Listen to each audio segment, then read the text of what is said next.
I am.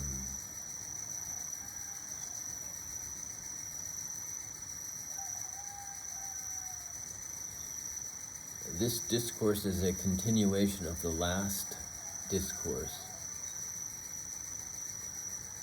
Because of that, it has a less extemporaneous feel to it, because I'm wanting to complete something I started. But that's not necessarily the case.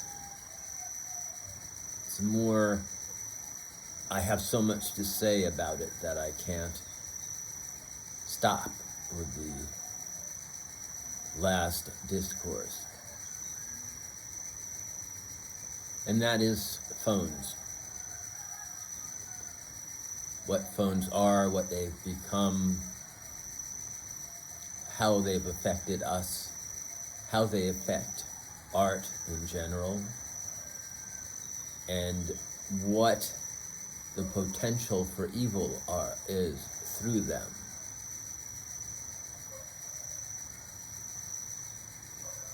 I do believe that the potential for evil is greater than we've ever seen on the planet. And that's mostly because everybody has a phone in their hand and is using it in a very personal and very focused way. So I want to return to my notice of phones and my notice of their incursion in the connection I was having between people and my expression, because I really want to emphasize how important that was. Most performers, most musicians, do not make eye contact with their audience, with people they perform with. They stay distant from them. Even if they look at a person while they're singing to them, they do not make contact with them. And why is that? That is because they use amplification and electricity. If they are singing to somebody and they're singing to somebody while using a microphone, they are not singing to that person. They are separated from that person by this microphone, which is giving them more power than they're capable of. Therefore, they're lying and they're not in contact with their audience. The way to be in contact, fully in contact with a person who is witnessing your performance, is through not using a microphone, not using amplification, but being there, present in your eyes, in your truth, in your I am, and saying and singing to that person eye to eye. Thus, you are in contact. You are in telepathic connection. As that decreases, as that has decreased through the era of music in the past 30 years, I have watched music change from a not emotional, not deeply feeling, not truly honest art to something that was aimed at making money from people and making tons of money. I maintained a strict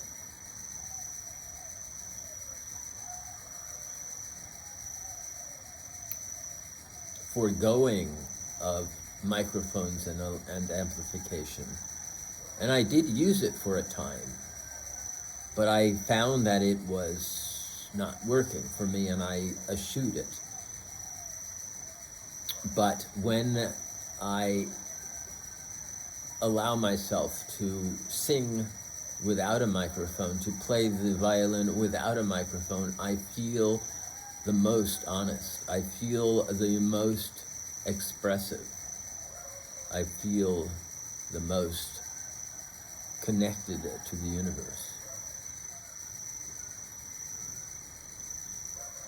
So it's really important to me to sing into people's eyes, to sing into their heart, to truly show them who I am and for them to open up to that truth. When that began to end in Lisbon, Portugal, or more clearly, more accurately, when I noticed that that was ending, when I noticed that there was a potential and I needed to observe if this is true or not. When I observed that phones started to crop up in people's faces when I was singing to them. When I would sing to them, a phone suddenly appeared between them and I, where they would record what I was doing, and thus I lost contact with that person. So they were doing two things. They were recording me because they were moved, and they were separating themselves from me so that I no longer had access to their heart.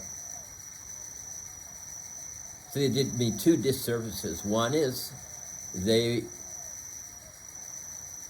took that moment, recorded it, and took it away without permission. Sometimes permission is granted because they give you a tip, they give you some money. That's not as important to me as I really honor the connection and the telepathic connection I can have with people. It's a gift I have. It's very, very special. And when somebody denies it or cuts it off, it hurts me. The other thing that happened was that because they were afraid, they were scared too. They put the phone in front of their faces, and that removed that fear, let us say. It diminished it. It gave them control of the environment. They no longer worried about what was happening, what they were feeling.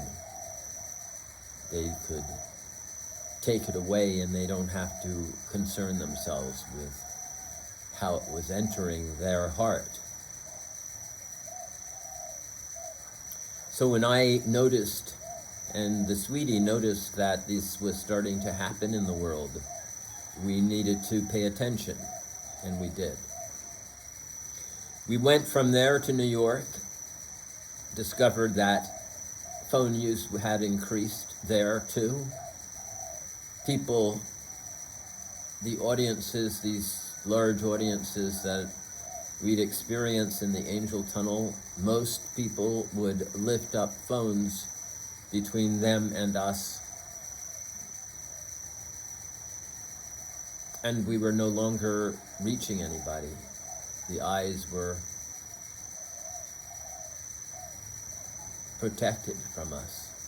I'll say it that way. We went to San Diego, and even more so, it was happening. I think I adopted at this juncture, I think I started to say, I'm no longer singing to people who are holding up phones in front of their faces. If they do that, then I turn away. And I think that what that did was it separated me more again from people, and it separated them from us. They could continue filming because it was what they wanted to do, so they could continue filming us with their phone. And we could continue performing. But there was no longer any connection between us and our audiences. That disappeared. The long scale meaning of that is that our fans or those people who could have been fans were no longer possible. We could no longer have fans. We could no longer have an audience because they were not engaged with us. They were not engaged with the truly magnificent gift that was my heart, that is so connected to the violin, that is so connected to my voice, that is so connected to my movement. There was no connection between that trinity and the hearts of people who were observing us. We became like animals in a cage. They no longer needed to engage with us. They no longer needed to fear us. They no longer needed to receive us. They could take away that little bit of videotape and show us to their friends, and that was all they needed. There is no fan base there. There is no honoring there. There is no love there. There is no connection there.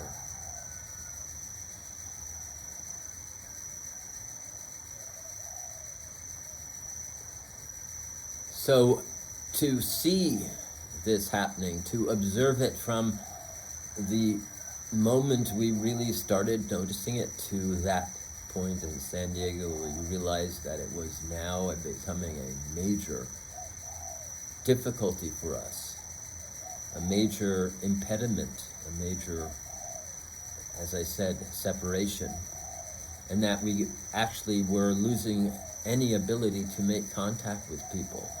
They no longer were buying CDs. They no longer was talking to us. They didn't have to talk to us. They did not have to ask what just happened to them. They were not curious, because curiosity comes from the fact that we reached their hearts and they were feeling something that they weren't feeling from anything else. So they had to inquire. They didn't need to inquire now because the phone was separating them and ended their fear, ended their feelings, ended this deep something that was happening that they didn't understand, that they weren't feeling anywhere else. How could this be happening? These people are reaching my heart.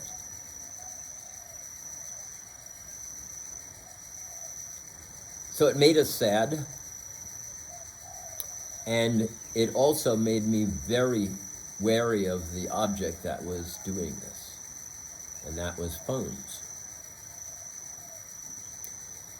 The phone came into being as an open source computer, portable computer connection device. That's the irony. Open source. When I was starting with computers, open source allowed all of us to go into the guts of the computer and manipulate it in a way that allowed us to create and to express ourselves with the computer. Truly, I could write any program I wanted. I could write my own GPS program. I could write my own shopping program. I could write my own communication program. But that was my own program. That wasn't somebody else's. That was open source. The problem with open source that showed up very quickly were that with open source, hackers had access to the computer system. They had access to the programs. They could go in and manipulate the programs and turn them into violent, evil devices that could go into your information and steal things from you. So hackers became a major concern to people. Mostly what happened with hackers was the US government then seduced them into being anti-hackers for them and paying them tons of money to help them protect the system from hackers. So you had hackers and anti-hackers. I, being so talented with computers, had the capacity and the capability of being a hacker, but I could not ever conceive of myself doing such a thing. What I wanted to do is I wanted to make my own programs. I loved doing that. I loved making my own devices, my own creative devices. As we went into the heyday of computers and programs, and people created some wonderful and very inventive creative programs, Adobe being one of them, Photoshop immediately being a application that everybody liked very much. I don't like it anymore. When it first came in, it was really creative and wonderful. Now it's a corporation that you have to become a member of, and that membership thing is very questionable. I do not become a member of Adobe. I do not become a member of Facebook. I do not become a member of Reason. I do not become a member of any of these. I do not become a member of YouTube. I stay separate. That's cult. That's a new type of cult behavior. And those corporations get my money to use these expressive tools.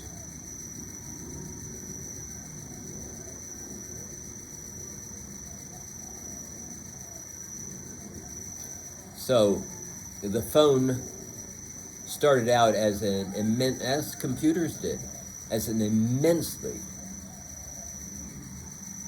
wonderful creative tool, something that could offer people immense possibilities in being creative and expressive. The trick, however, as the trick with power tools, one needs to be aware of the power. Without being aware of power, one is seduced by it, period. One is not, oh yeah, this is fun, I can use this at my will. No, it is a power tool. It seduces you and it makes you want more. That's how it works. That's how all power tools work. They work that way. It's not a belief. It's the way it is. That is why I don't use power tools anymore. That is why I am very careful around all power tools. So the phone is a power tool. It gives people immense power. But if people are not aware of that, if they think that it is just a wonderful entertainment tool and it is fun Instagram, they don't realize that they have been seduced into some sort of environment that is problematic. So that brings me now to the dream, which is really important. In November or October, about 2 months before we went from New York to San Francisco, I had a dream that there was a very evil person who was occupying himself, and I already knew about hackers. I already knew about people all the cult leaders, Jim Jones, everybody, they're all that kind of way. I already knew that these people existed and have existed and would exist in the future, but what would they use in the future to be and to spread their evil designs and their desire for power and their method of controlling people?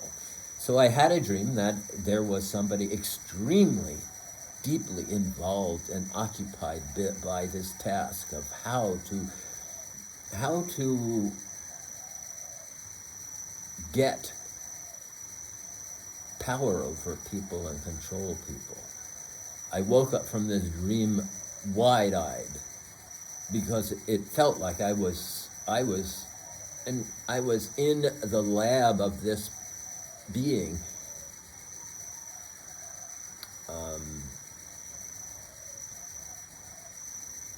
peering in on their design, peering in their mind and their whole method, and I was extremely moved by this dream. I have dreams like this. I always have. I do believe that I got this from my mother, I got this from my grandmother, I got this from the American tribal beings and the African beings, because we have this ability to reach into the collective unconscious and know what's going on. We do have this ability. It is not a faith-based behavior. It is a truth, because our consciousness is not located in our body. It is located outside our body, so we're capable of that. And because of the way I play my music, I am capable of reaching into people's hearts and moving them. And because of my morality and because of being conscious so early, I chose to be a good being and to die well, and thus to use my gift and power to be good. But there are others who know how to do this and are bad. I'm going to say that again. There are others who know how to do this, to know how to reach into people's minds and hearts and be bad and to control them, because they want material, money, they want all sorts of stuff.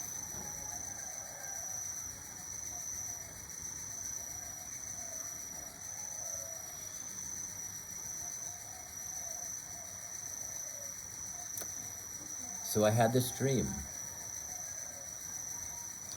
and I was sure that I had witnessed and peered into and was a eavesdropper on this evil person's designs. I don't care if you believe me or not. It doesn't matter to me. It really doesn't matter to me. This is a I am moment for me. This is a moment of my Christ nature. This is a moment of me fully taking in something and really from a heart place and from a desire to be of service to humanity as a Twoman being that I need and have to act on. Trump is nothing compared to this. He is an evil man, yes, and he very well could be a dictator, but he is also a puppet.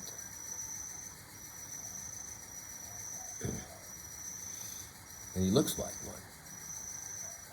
2 months after that dream, my sweetie got sick with a disease that I couldn't believe about. And I mentioned this. And it was coronavirus.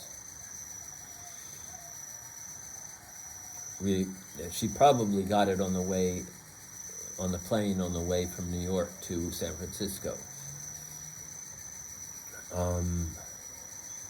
There was nothing mentioned about it yet. Nobody knew that this kind of disease occurred and was occurring. But it did start to come into the news about a month or two later. The speed of action, the way people behaved towards it, is still full of complexity, and still people have no idea what's going on with that. But the main thing that happened with this virus, and very similar to the AIDS virus, because viruses have a very large effect on society, and they have a very large effect on the arts on the creative impact that we have on each other. They cause people to stop connecting. They cause people to stop connecting. And because of the nature of this virus, that is what happened. People were commanded to stay home. This was a big news thing. Stay at home. Do not be in contact with people. Separate yourself from everybody because it's passing around and is causing great damage and causing death and destruction. I felt almost instantaneously as I was experiencing everything that this was the thing that this evil person, this was the design that this evil person had placed on the world. That this virus was created in a lab. It was easily perpetrated through whatever false news item that came out about where it came from. This was it. Because what it did immediately was that it separated people and it put everybody on their computers. It caused people to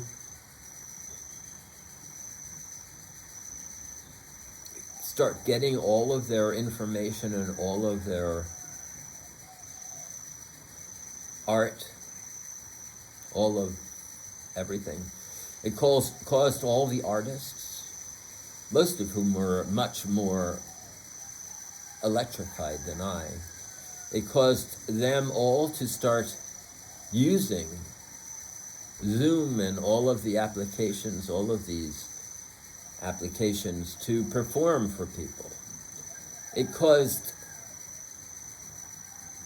Spotify to grow bigger because that's how people were getting their music. They no longer were receiving their music live. They were getting it through their computers. They were getting it through their phones. The phone at that point became one of the biggest tools ever on the planet. Everybody started to use their phone to be in contact with each other. It was an amazing thing to watch. From that moment, watching people put phones between me and them, to now everybody in the world could only use their phones to be in touch, because there was a virus that was getting in the way, that was so dangerous that they could not be in contact physically, so they had to use their phones. They had to use Zoom. They had to use Skype. They had to use all of these applications. And at the same time, all the computers and phones were shut down to outsourcing. They were shut down to open sourcing. You could not get into the belly of the phone anymore and put on your own application and create your own computer program to work your computer. They had to use all these corporations' products. Adobe at that point became a subscription force. All of them did. You couldn't make your own photo design program. You had to use those. Even those things that were claiming to be free took your attention.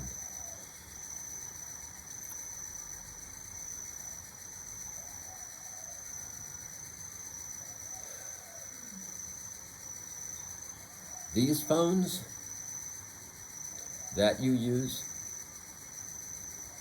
that started and became so much more the virus than coronavirus, are completely controlling you as a race of human beings.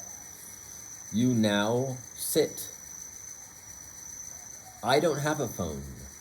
I have said before. I will not have a phone.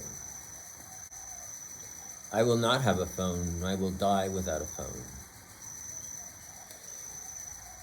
It's a power tool that has completely taken hold of the human race in a way that I could never have guessed. And yet it fits in with the dream, it fits in with everything.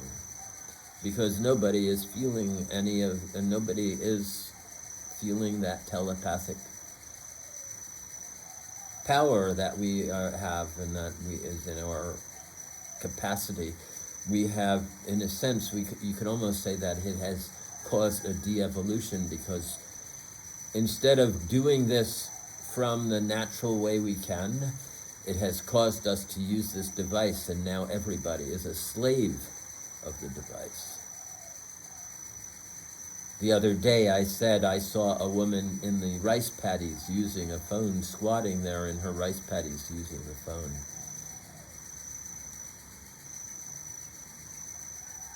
What a sight. I didn't use my phone to take a picture of her to show the irony of it, because it was just, that is too ironic for me to take out a phone, take a picture of her using her phone in a rural place in the rice paddy. Is that the depth of the incursion of the phone virus? Yes, that is how deep it's gone. And the way it has become such a power is through the coronavirus. So when I play and sing, I can rarely find anybody who doesn't pick up their phone to photograph me and to videotape me. I sing and dance freely. I sing and dance and express myself freely without a phone. I am not amplified. I amplify myself. I am fully engaged. I am fully expressive. I do not use a phone to express myself. I am a fully expressive being. I have no idea what the antidote to this problem is, because the phone is so embedded in society now. I have no answer for you, but I see it.